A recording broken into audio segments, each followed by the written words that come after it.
விலை மாதவியின் வீட்டுக்கு ஒருத்தன் போகிறான். போகும்போது அங்கே அந்த அம்மா கேட்குது, நீ பார்த்து நீங்கள் சைவமா வைணவமா அப்படின்னு கேட்குது. அவனுக்கு ஒன்றும் புரியல. அவன் பணம் எவ்வளோ 5 கொடு 10 கொடுன்னு கேட்டான்னா ரைட்டு. என்னடா இங்கே வந்திருக்கிறோம் நாம ஒரு விலை மாதிரி வீட்டுக்கு நம்மளை வந்து சைவமா வைணவமான்னு கேட்குறாங்க அப்படின்னு கேட்டான். அந்த அம்மா சொல்லித்தான், என்னம்மா ஒன்றும் புரியலையே அப்படின்ட்டான். ஒன்றும் இல்லை, சைவம்னா இப்படி வைணவம்னா இப்படின்னு. சைவம்னா படுத்துக்கிறது, வைணவம்னா நின்னுங்கிறது.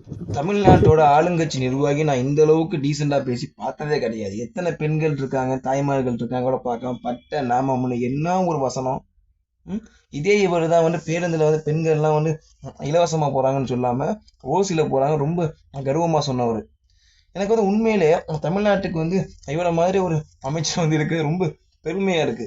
ஏன்னா எவ்வளவு ஒரு நாகரிகத்தோட உச்சம் பாருங்களேன். கேட்கறதுக்கு வந்து ஆள் இல்லைங்கிறதுனால எவ்வளவு தைரியமா இவ்வளவு நாகரிகமா பேசுறாப்புல. சீரியஸா சொல்றேன், நீங்க தமிழ்நாட்டுக்கு கிடைச்சது மிகப்பெரிய வரம். இதுக்கு மேல வேற என்ன சொல்ல.